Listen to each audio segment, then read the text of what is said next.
قرآن کې دا آیات یو بل آیات دی چې الله شرک او کفر او قتل لمسلمان په یو آیت کې ذکر کړی دی والذین لا يدعون مع الله إلها آخر هغه کسان چې د الله سره شریک نه ګڼي بل څوک ولا يقتلون النفس التي حرم الله إلا بالحق او مسلمان نه وجني مگر په حق باندې ولا يزنون زنا نه کوي دا درې ګناهونه یو بل پسې دي اول شرک ورپسې قتل ورپسې زنا دا درې ګناهونه الله د یو بل پسې ذکر کړی دي بیا وایي ومن يفعل ذلك کچا دا کارونه وکړل يلقى اثاما نو د دې سزا سره مخامخ کیږي او د دې ګناه جرم سره مخامخ کیږي د دې سزا سره دا قرآن کې واحد آیات دی چې شرک او قتل دا د یو بل پسې یو ذکر دی او زنا دا هغه ګناهونه دي زمارونو چې الله په دنیا کې د خلکو انتقام اخلي په دنیا کې سی حدیث کې راځي زناکار باندې الله لګه پرده کله کله اچي یو ځل دو ځله په دې باندې الله په تاسو صادر واچي چې خیر دی پوه نه شي به خبره او چې دریم څلورم ځل شي به الله د خپل حیا پرده راکاږي ټول خلکو ته د ښکارا کوي ته به ځان نه خبرم نه پکلي کې فیسبوک کې بستا نوم راغلی خلکو به واتس اپ یوټیوب له ورکړ چې پلانې زناکار دی پلانې زناکار ده ټول خلکو ته به معلومه اگر کته به ځان نه خبر نه زګه دا اصول لي حبک شيء يعمي ويسم د کوم شي محبت چې چا پړ کې هغه سړی اړندې مو کړی دا ته خبر نه ټول علاقه بدر نه خبره الله بدن د خپل حیات صادر او د ستر صادر راکاږي الله به خلکو د بیا ذل کوي او قتل مغه ګناه ده چې یو هفته به پټ شي یو ظلم به الله پټ کی لیکن بیا به الله دا خپل صادر د پټوالي بستانه لري کی ځکه تا د مسلمانانو خونه ورانه کړ دا دیو جن مسلمانانو ورونو یو ناشنا حدیث د تمام د مجمع الزوائد د عبد الله بن عباس حدیث ده عبد الله بن عباس وی نبی صلی الله علیه وسلم فرمایلی من شرك في دم حرام بشطر كلمة جاء يوم القيامة مكتوب بين عينيه آئس من رحمة الله شاشد مسلمان دا قتل متعلق نما كلمة ولا نما كلمة بعربي كي پورا كلمة اقتل له او نما كلمة چکم دا اق او بختو کی پورا کلمه چې لکه مړې کا وډز به وکاو ختمې کا او نیمه کلمه تاسو ته پته چې سړی مړ کا مونږ نو سب د مړ لپاره وي او د الله رسول عليه الصلاه والسلام فرمایي د مسلمان په وینه تو یولو کې یو د وینو تو یولو والا ده بل سړی په دې کلمه کې شریک چې مړې کا او زمان سر لا مړ کا نو چې نیمه کلمه دی ویل جاء يوم القيامه قیامت کې برازي ومكتوب بين عينيه استاد دون سترګو مسکه بلی کلی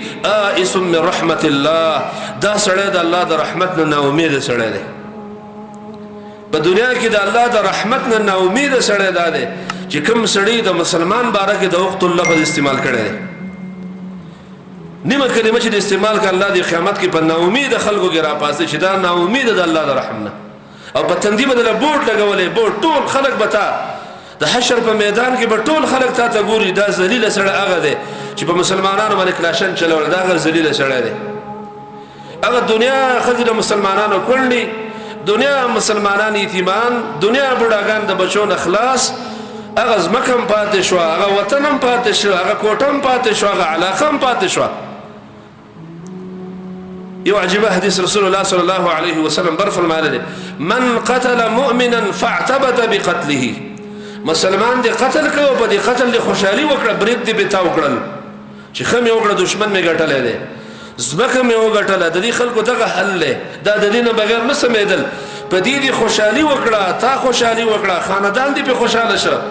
نبی صلی الله علیه وسلم فرمى لم يقبل الله صرفا ولا عدلا الله استا نفلی عبادت من قبلی الله استا فرضی عبادت من قبلی قتل د مسلمان جدا جرم خو په دې قتل خوشالیان کول په دې مټایان تقسیمول په دې باندې ګډاګانې او ډانسونه کول چې دشمن مو ګټه من قتل مؤمنا فاعتبت بقتله په دې قتل د خوشالي وکړه لم يقبل الله منه صرفا ولا عدلا الله ستانه نفل قبلی او نستا فرض قبلی دیو د مسلمانانو ورونو په ګناهونو کې د ټولو نه زیاته سخته ګناه شاید چې الله ستاسو توبه قبول نه کړي شاید من خوارج نه چاته کافر نه وای په ګناهونو باندې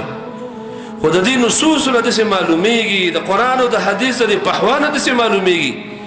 د صحابو د سختو فتوو نه داسې معلومیږي د غیرتیانو خلکو د فتوو نه داسې معلومیږي چې ډېره لویه خطرناکه خبره ده. صحیح حدیث کې راغلی کل ذنب عسى الله ان یغفره،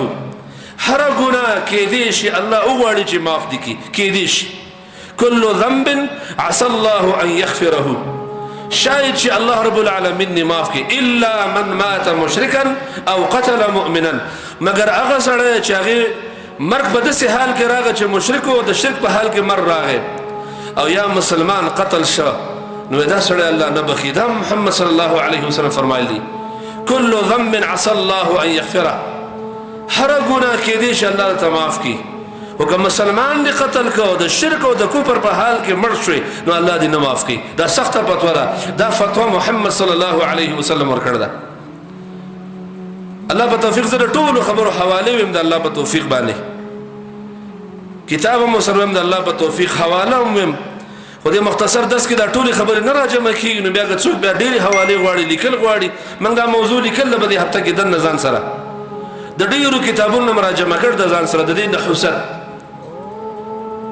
دا مسله چې د مسلمانانو ورونه خلکو ودرځول زمانو په دې خلک خوشاله دي.